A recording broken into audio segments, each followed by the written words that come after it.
Interesting. So, going back to August of 1996, we had the IQ News from Inquest with a heading of New Magic Contract Has Upset the Artist. And this is interesting because people are saying nowadays that Wizards of the Coast has become too corporate. Since Hasbro's bought them, they don't care about the players or the artist or anything like this. And it's really funny because the corporateness for Wizards of the Coast started to rot back in 1996 after it became popular. And this is very fascinating because back when the original sets were put out, they really didn't have the money to get the art for the cards because at that time Wizards of the Coast was very close to bankruptcy in 1993.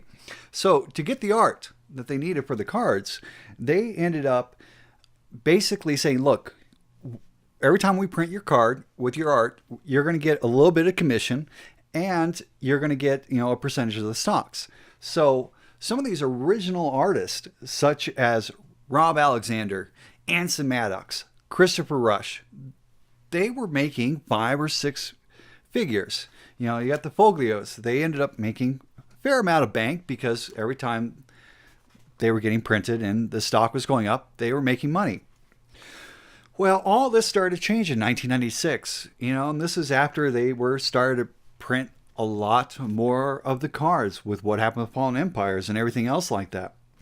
So, Wizards art director at the time, Maria Carbado, said that they are changing it to a $1,000 flat fee per card with no royalties, and the Wizards contracts are making it so the artist couldn't even reuse the art. Basically, it became the property of Wizards of the Coast. Back in 1996, so every card, it was like $1,000. And this has really changed over the years. I think it wasn't until about 2014 that they raised the price sum to about $1,200. But even then, it could go as low as $600 per piece of art. And so this upset a lot of the artists at the time. And it was very, very interesting. And if the artists did not agree with the new concepts and everything else like this, Wizards just said, we'll just go find new artists going forward. Hence why with 5th edition, we started to see new art. With Ice Age, we saw new art because they were putting a lot of these artists into this flat fee category. Some artists just completely got out of it because, it just did not seem right for them at the time. And it was pretty bad, and you got to give them some credit because, when the alpha set sold out in 6 weeks and then the next 2 years, Wizards of the Coast, they printed millions of cards for the new basic editions underneath the old contract. It offered artists $50 cash up front, $10 share of stock, at that time worth $5 per share, and the royalties of 2.5% of adjusted gross revenue. So Magic illustrators from the royalties have been earning more than $100,000 in 1995, mostly from the royalties. And this is, when they have multiple cards, but still, to hit $100,000 at $1,000 per piece of art, that is a lot of drawings you got to do all of a sudden. So it made it a lot more difficult. And if they were making that much money, off of stocks and selling a gross adjusted to be able to afford artists $100,000, why did they decide to go to this other model? And the reason is because of corporate.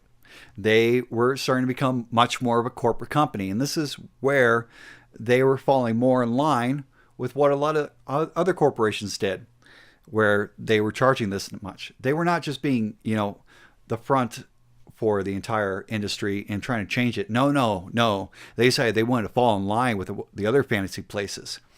And basically, a lot of the other fantasy artwork was, $500 or $1,000. And this caused big problems back in the day. That's why we see a lot of artists that went away from Magic. in the later sets, even in Legacy. And then later on, when we hit Modern, even more the old artists fell off because Wizards was trying to be more consistent with their artwork. The artwork started to become more photorealistic. A lot of it had to be more digitized and everything like that, especially when we got into 2010 and going forward. And if you go look at some of the artwork, like the original prints for some of these newer artists, it was still a matter of, they would hand work the art, and then they'd have to digitize it in and basically clean it up and make it more realistic looking so that Wizards would accept the art. But anybody that complains saying that Wizards was already too corporate and Hasbro's done so much. No. This started over 20 years ago. And the first place they hit was the artist. With the artists complaining, and some of them even getting screwed out of things, was by Magic selling their images without permission for a screensaver back in the day. Or with the Micro Prose Duels of the Planeswalker game back in the 90s. And this is why they changed some of the contracts. And there was actually a big lawsuit that went on between Wizards of the Coast and the artist over it. And getting their stock-based income also miscalculated. So a group of artists actually did sue Wizards at the time. And what's interesting is that some of the artists being very disappointed, some understood it, like Mark Tinden, but others just want to be anonymous and not say anything about it, and some accepted it because it's still Wizards of the Coast is the best place, most popular fantasy environment at the time to get your artwork done at. So it still helped get you out there. Others did embrace it, and acknowledged that this is still a good thing because it got you in front of people. You got to start going out and getting cards signed and getting other artwork signed. But they still had some more work to do. Considering $1,000 flat fee back in 1996, and it took till close to 2016, almost 20 years later, for them to actually increase that as the cost of living has adjusted and everything else. So it became a lot harder for the artists to make money. But then on top of it, a lot of artists have complained because they're not making enough money per se for the restrictions that have been put in place.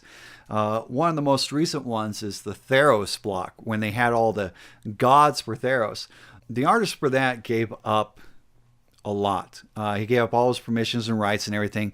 Wizards of the Coast, being a company, took that artwork and decided to put it on playmats through Ultra Pro. If that artist could have gone and recommissioned his artwork and sold it for royalty piece, he could have made 6 times to 10 times, if not more, than what he made. But it has now become the full property of Wizards. So, say what you want about Wizards and being corporate and everything nowadays and ruining the game. No. The seeds were planted 20 years ago. And it caused a big ruffle with the artists at the time. And that's probably why we lost some very good artists there. And some, it took them even over a decade to get unsalty with Wizards and come back in to the community. So that is the beginnings of Wizards of the Coast going corporate. And the first persons they screwed over was the artist. I don't know. Do you think the artist should be being paid more than $600 to $1,200 for their artwork? Or is that perfectly fine nowadays? Let us know what you think. Like, Alpha set sold out in 6 weeks. Nobody realizes that nowadays. Or the fact that the Alpha and Beta sets, 20% of them were sold in a silly little town in the Southwest called Albuquerque.